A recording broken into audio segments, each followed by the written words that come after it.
Hello everyone, this is CJNovo992 and today we're back for another brand new video, and this one feels a little bit bigger as we're here for another battle in Britain against a side that used to be successful, that used to be trophy dominant, but are caught in a cycle of signing poor players and having to sack managers time and time again for failing to give the fans what they want, and that's the success that they grew up with.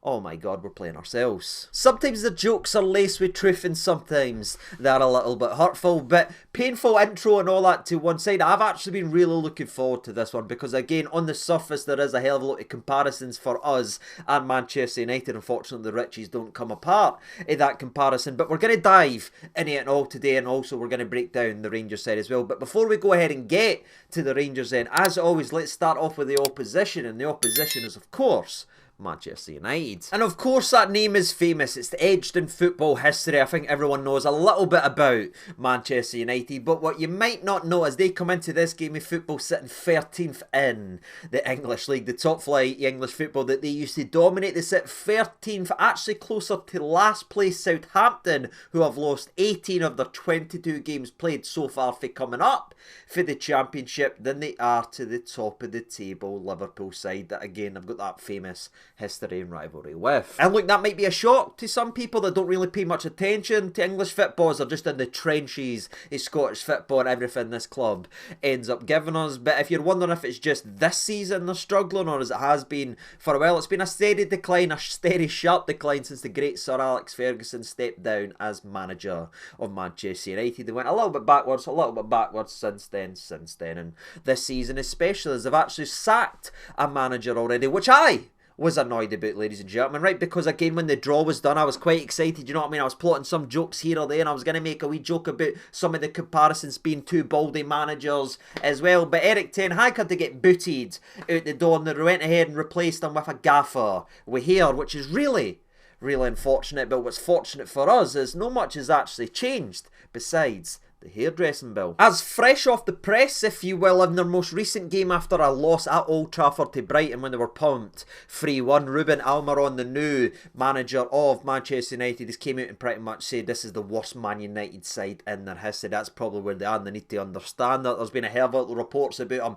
screaming and shouting and even coming to tears with the anger, possible TV smash. He's absolutely kicked toys at the pram, and look, I'm gonna mock that, and you know what I mean, because that's emotion, that's raw, that's getting into these players that get paid a hell of a lot of money to remember what this club that they wear on their chest is all about. And it's something I wish we had in our football club as well, somebody actually just kicking arses and trying to drum into these players that it matters to play with the crest on your chest, right? So I've got nothing to say against the manager doing all that madness, but that's a summary of how badly they're playing. That's the depths that he's went to already. He's only been in the job a couple months. He's walked in there and went, what the hell am I managing? And you know what the press is like down south? They're sort of relentless and they really go after managers, and there's been a couple of ways it's went out. Some of them saying it's a white flag to Rangers and it's a boost to Rangers, but honestly I think it's the exact opposite, because he's held so many people to tasks, because he's reached that level and let everybody know in that dressing room that they are replaceable, and if they didn't shape up,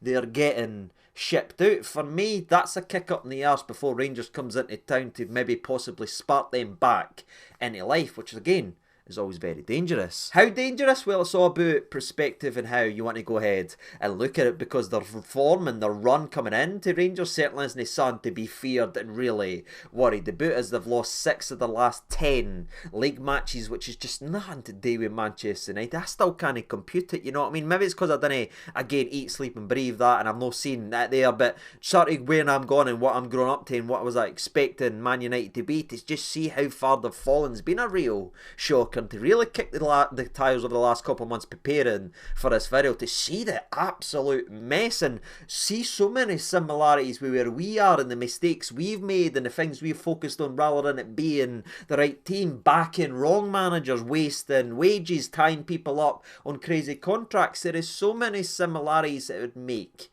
you feel sick. But to save us off feeling that sickness time and time again, the point has been made. Let's move away from it and address how they're playing and really dive into that to see what tests we're currently facing over the next 24 hours. And that is a side, again, it's lost 6 of the last 10 league matches. And to be fair, English football, the difficulty, the money that's all there, everyone can sometimes take points off the other. It's not as shock or as shocking as when we drop points to the like, say, St Mirren and Motherwell. You know what I mean? You can get beat off the like of Arsenal, which they did do 2-0. They can get beat even off the surprise package of the year, Nottingham Forest, who are punching above their weight, but they've simplified football and stripped it down to the very basics. A back four that likes to defend with 2 centre backs that can header a football. They've got wingers that put the ball into the mixer to a striker that gets up and headers everything. In sight, football can be hell of a simple if you just pull it back to its basics, and Forest has shown that, right? So you can lose against them two without really blinking too much, but where you start to get some encouragement being a Rangers fan is watching how they get dismantled and battered off relegation threatened Wolves in that game of football. Madness, even getting destroyed of Bournemouth, and in their most recent game of football they got beat of Brighton, which I wouldn't read too much into, as Brighton has actually beat Manchester United 6 times in the last 7 games that they've played. That is mental, but there is some games there you can pick up and you look at and you say, you know what, I can take something being a Rangers fan. But the worry comes in a very familiar way, as these players can turn up on the big stage and can turn up on a day, and when they do turn up they look like a completely different side. And that's not just under Ruben, that's been the same as Eric, and that's been the same under manager after manager after manager. They can turn up in big games and big moments, and I think a couple of the cup finals that they won under Eric Ten Hag certainly showed that on their day they can be a very dangerous side. And if you look at over the most recent games coming in, besides the Brentford loss, Brighton,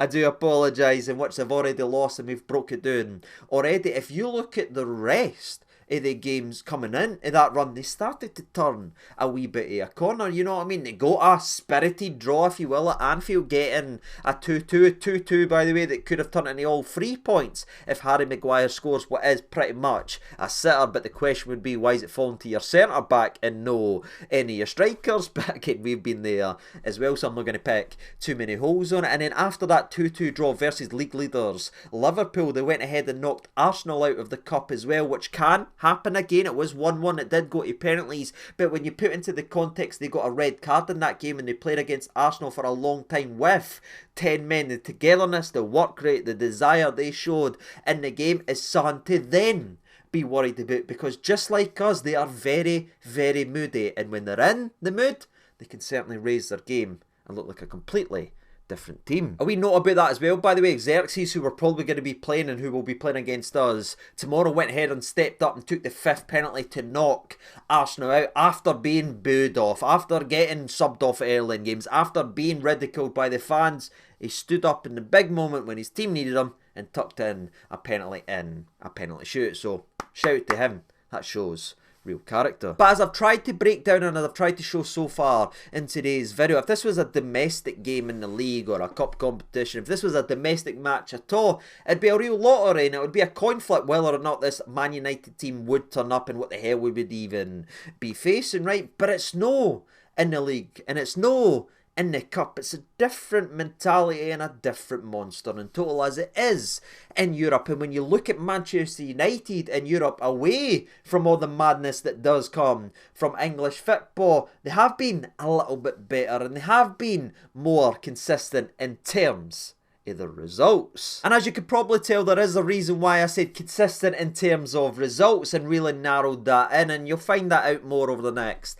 couple minutes, because let's go ahead and break down their Europa League journey then that leads us to their door in the next 24 hours. And that started off with a home game versus FC 2020, by the way, who had just sold their club captain Robin Proper and their heartbeat in their back line, and it was heavily fancied that Manchester United would be the business, but the business wasn't done, as they only grabbed a 1-1 draw where a former Rangers player, Sam Lammers, scored at Old Trafford.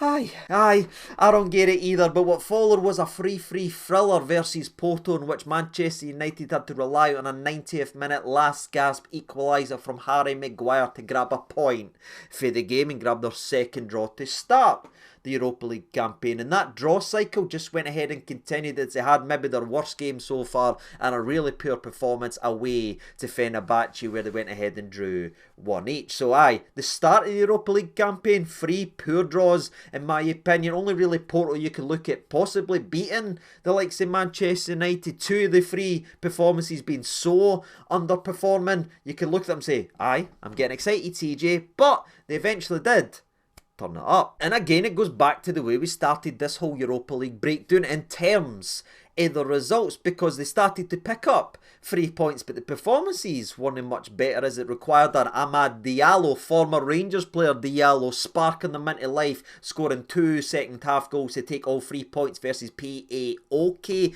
and then it required another second half goal to grab all 3 points versus Bodo Glimt, which is a familiar name right here, especially in Scottish football, before their most recent game in terms of Europa League football requiring the exact same. Another second half performance as they grabbed 2 late goals away from home versus Victoria Pleasant. That's right, troops, you look at the results right there, they are crawling over the line, they are snatching it. But again, you can look at it and take positives, because how poor they've been and how lacklustre and how mind-numbing it's been in some of the games. Or you can look at a side that, despite playing as poorly as they have been in those games, they are still finding ways to win. So you can pick your own fighter right there. Are you excited by that, or are you a little bit worried that no matter how poor they've been playing in Europe, they've seemingly found a way to win, which again does require a different type of mentality. And maybe that shows you when they can dip to the bench, when they can bring it, it's got strengths in other areas. When the 11 is struggling, they've sometimes got a game winner jogging off the bench, and that's been the Europa League journey so far. That's why they sit 1 point above us, 1 place above us in Europa League, and that's why this is set up to be an all-timer, as both teams pretty much need sun. But that's the tale of the tape, and that's the story to this Rangers side. Now we're going to break down how they've changed or tweaked, or how they look different under Ruben than they did under Ten Hag when I started taking my notes. And honestly, despite the formation change of the 3-4-3, they've still got a lot of the same issues and still struggle in a lot of the same areas, and that's probably because it's a lot of the same players, as Ruben's not really been able to really pick out his players that had them playing so well in Sporting Lisbon. You know what I mean? They'll go big Victor up top, they'll go the raw pace that they had out wide, but he is finding ways to fit the players that he's got the new into his style of play, and you're slowly but surely seeing it take shape. And the one player that I think really benefiting from this newfound freedom and this newfound belief is former Rangers player Amad Diallo, who has genuinely been one of the, if not the, bright spark of their season. And that is funny to look at, because Amad Diallo came up the road here, scored brilliantly in his first game versus Ross County, looked very, very good, but Alan McGregor was on the decline through to and he's back in it. His star-making debut was quickly forgotten about. He was then hauled off at half-time as we got mauled versus Celtic, sort of threw under the bus in my opinion, Figio, and then he was just sort of on the outside looking him in, you know what I mean? He's a bit like Squidward for a lot of his Rangers journey, especially the Europa League campaign. But towards the end of the season, when he did toughen up, he did come in and score a couple of goals and show a wee bit of thing. But it's fair to say, over the last couple of years, he's learned from his experience at Rangers, and he's become a much, much better player. Because I know it is fun and it is that clickbaity thing to say, Amad Diallo's starting for Man United, but we never played him in a European final. We did, Scott Wright. But to be credit and to give credit to Diallo, he's took the highs and lows of his Rangers loan. He's took that to Sunderland. He's took that to other areas, and he's really helped develop his mentality, which is do anything if he is on that park. And that is impressive, right? Because you look at the likes of Marcus Rashford, who is back training for this game and may possibly make his return versus Rangers. But Marcus Rashford's paid a hell of a lot of money and heralded right up to here, but there's always been issues. Oh, he wants to play striker, he doesn't want to play out in the left, he wants to do this, there's been toys flung at the pram several times, and that's why he is on the outskirts looking in. But what I like about with Diallo, and you're seeing the Man United fans really connect with him about, is the lad will play anywhere at any time. He'll come off the bench, he's fine no starting, but he wants to come on, and he's always got the same attitude whether he's starting or coming off the bench, and that's given absolute everything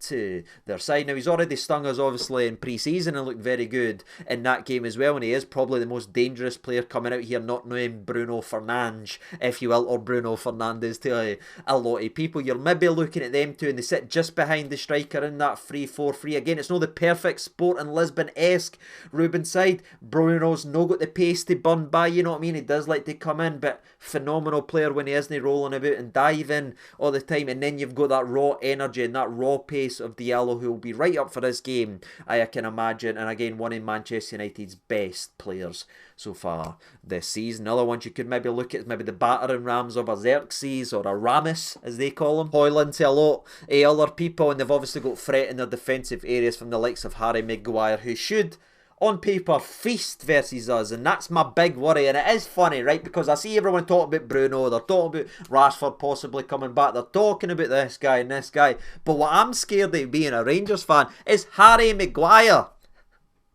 That is crazy, but his only real strength to his game is bullying people and winning. He does. What's your weakness? Can I ask everybody that's watching today's video. So I think set pieces could be an absolute nightmare, and Harry Maguire might have a meme style day, but hopefully it's more for fun air as Igamane runs through and chips their goalie and no notching a goal or two versus us defensively. That's all I've really got to say. Which Man United side will turn up, and again, which Rangers side will turn up, because there has been a lot of people sort of sneering and turning their nose up. Oh, it's still Man United versus Rangers, and that's the tin pot attitude that a lot of people have towards Scottish football. You know, it's a plumbers league, my nan could score in that league and everything. So there is that air of arrogance, and I hope that bleeds onto the players and they come on and they get shocked by the way Rangers can play, especially in Europe. But again, it is at the old theatre of dreams, if you will. It is at Old Trafford, but we'll need to be absolute out our best and take what chances come our way. So it's going to be damn interesting, man, in my personal opinion. But that's the Man United side done and dusted.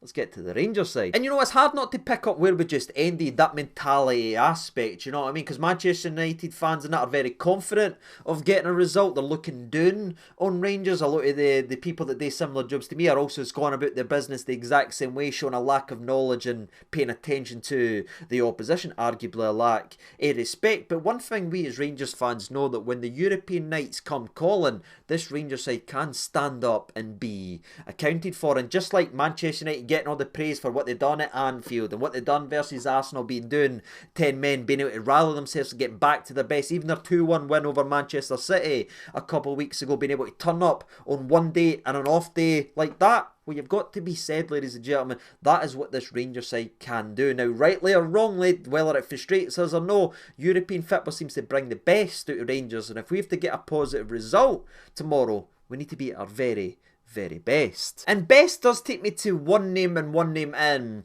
a Rangers shirt, and that is Mr. Igamane, who's got a hell of a lot of praise ahead of this game because of a Moroccan right back that plays for Manchester United, Mazraoui, coming out here talking about a lot of nice things, saying they're speaking about him in Morocco, he'll be selected for the national team selection soon, blah blah blah, and it is one for them as Manchester United are working on how to keep him quiet, and he is one of their big challenges for this game of football. And I don't know about you, ladies and gentlemen, right? I know it's a countryman speaking about another young laddie and everything like that. I get all that aspect, but is it actually not just nice as a Rangers fan base to be coming up in European football and having somebody that sparks just a little bit of fear in it? You know what I mean? Having a guy leading the line at Rangers that isn't a joke or a meme or an afterthought, but somebody leading the line at Rangers that the opposition says, right, we need to watch this guy. I just got a lot of pride in that, and it does give me something as a Rangers fan, and it's obviously an incredible opportunity for Igamane that I imagine when you go back to when the draw was done,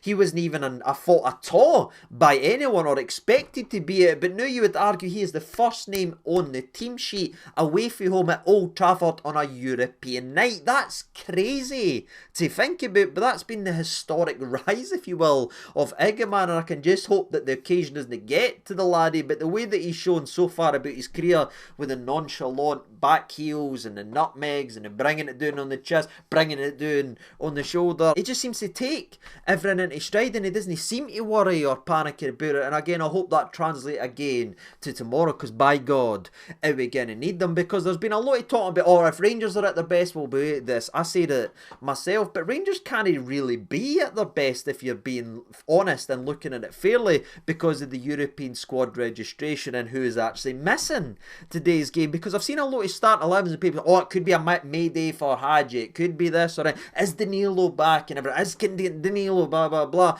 And whether or not Danilo was fit or not, you remember he's not actually eligible to play in Europe. Neither is Hadji. That is two major players ripped away, no matter if they were fit or not, especially Hadji, because you know he is, and he could have been, son. He could have created the space. He could have worked those fullbacks that have been criticised heavily, especially by the English media in this 3-4-3 for going up on their holidays and no coming back. You know what I mean? He's got the pass to slip in and do that, but he isn't there, and it does mean there's going to be a lot of reshuffling and reworking, and that for me is the biggest talking point. What the hell Phil Clement goes ahead and does in this game, because as much as it frustrates me and I've let my opinion be known on that, coming in this game versus Manchester United with the build up that it's getting about being this at the best of the best and all this stuff going at it, he's not got the full toys to play with the old box, if you get my drift, and he will need to tweak and change and hopefully find the right formula that, again, touch wood, everything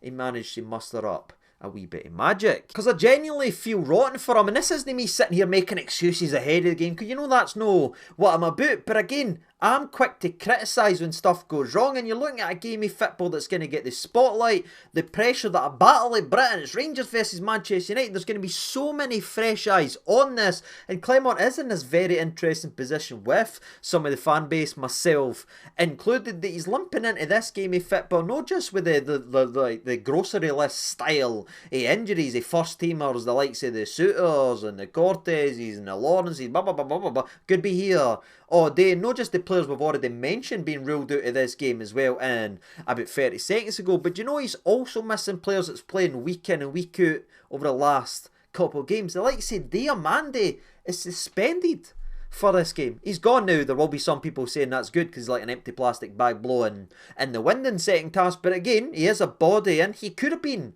a difference maker as this game more suits him than the physicality of Scottish football. He's gone for the game, as is Clinton Nisala. Now, I've seen a hell of a lot of conversations. Do you think he's ready for Old Trafford? Do you think he's ready for Old Trafford? Whether he's ready or no, he's not registered, ladies and gentlemen, so he can't play even if we wanted to, and that's probably the saddest part about this, is one of our brightest sparks at the back. We've got a bright spark at the forward area in terms of Igamane, but Clinton's been a bright spark in the back and arguably our best defender over the last couple of games. He can't even get on the surface because he's no registered, and that leaves us with major holes and a lot of square pegs that need to fit in circular holes, if you catch my drift, where we got to try and figure out what on earth we're going to do now. I imagine I've surprised a lot of people because they forgot about Diamandi's suspension, or they forgot about Clinton's no eligible, but that's the barest of bare knees right here. The likes of Leon Balogun, who's been injured recently,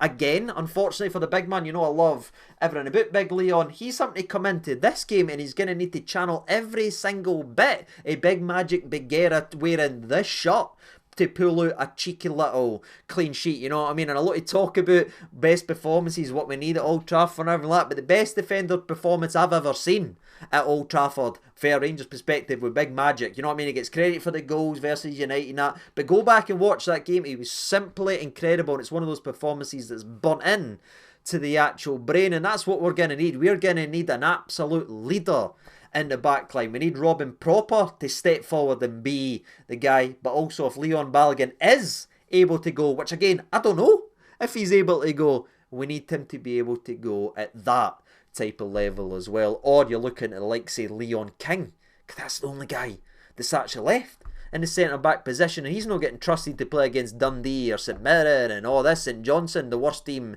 in Scottish football. He might be going to Old Trafford and getting a start because he is listed as a homegrown player. Aye, it's fair to say it's a bit of a mess. And again, I'm not making excuses ahead of the game of football, but you hear in the English press talk about Luke Shaw and Mason Mount missing the game. They always do. They're out injured every single year. That's nothing to this game. It's actually Rangers' depleted squad that needs to be spoken about, and it is so damn interesting to see. This is going to truly test Clement's abilities to really get something out there, and we might see a Walter-esque, I hope we see a Walter-esque performance where everybody that is selected just runs their arse in to their pan breed, and then somebody comes on for the platform. That's maybe what's needed. It might be a true gut test style game and performance. So when you're picking your starting 11s, and we're going to go ahead and do that in the next minute or two, remember just who's out and try and think of who comes in. And I think that's what we're going to go ahead and do now, because we've talked around it. Well, let's talk through it then, shall we? Jack Butland's been posting stuff on social media that his recovery is stepping good, but if the status quo remains the same as it is when I'm recording today's video, it's going to be Liam Kelly. So even there's a backup in. The right back spot is going to bring a lot of conversation point, because Tavernier did start in his most recent game of football. I know it was against Fraser, but slightly different level of opposition. Knowing Tavernier, knowing his mentality and the way he wants to be on that park. He wants to lead the team out. So that's a big decision in itself for Clement, and it might be one that eases a certain other position elsewhere. Stay with me for a minute, because I'm going to put Tavernier at the right back spot. Again, if Balogun is able to go, it's Balogun and proper every day of the week. If he isn't able to go, that's a real worry, because who on earth do you put there? It's going to be King. He's the only one left. Standing Jeff is going to have an interesting battle versus Diallo on the right hand side. And the only thing you would say about Tavernier starting is Bruno's not going to burn him for pace, so it might suit him in that department. And again, he does fill in an important thing later on in terms of the squad building. But move on to the midfield. Again, you would be looking at the likes of Raskin and Diamande and everything in the middle, but he's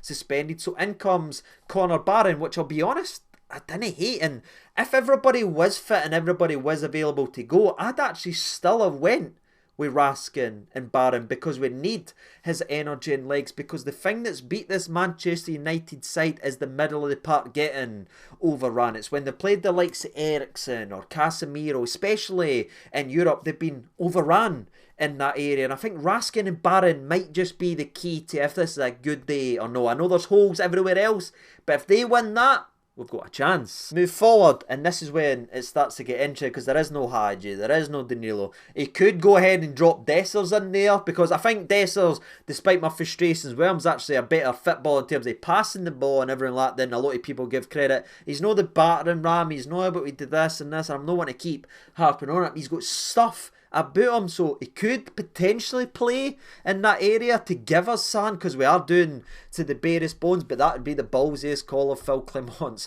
managerial career, which I didn't see him going ahead and making in this game of football. Instead, what I actually think is going to be playing is probably going to be Rami in the 10, your Czerny on the right, and Ridvan Yilmaz on the left. Because honestly, if Ridvan's starting at right back, who the hell is playing at left? Ravi's been told to leave. We've got nobody else can play. Brahmi could go there, but then that only leaves Dessers being able to play in the 10, or Igamane in the 10. This gets more and more maddening the more you think about it, which is why I'm starting to have it right back, because I need something down the left, and that is Ridvan. For all his faults, he's quick, he gets stuck in, and again, to drive into that space that the fullbacks leave in this 3-4-3 formation when they jog up on their holidays and they struggle to come back. That could be an interesting matchup in an area we get in behind them. Again, whether he's got the final product to hurt them, that remains to be seen. But aye, we Ridvan's my wee off-ball comment on the left-hand side, which leaves obviously Czerny on the right and Mr. Igamane up top. And that's no question for me. I know there is people saying,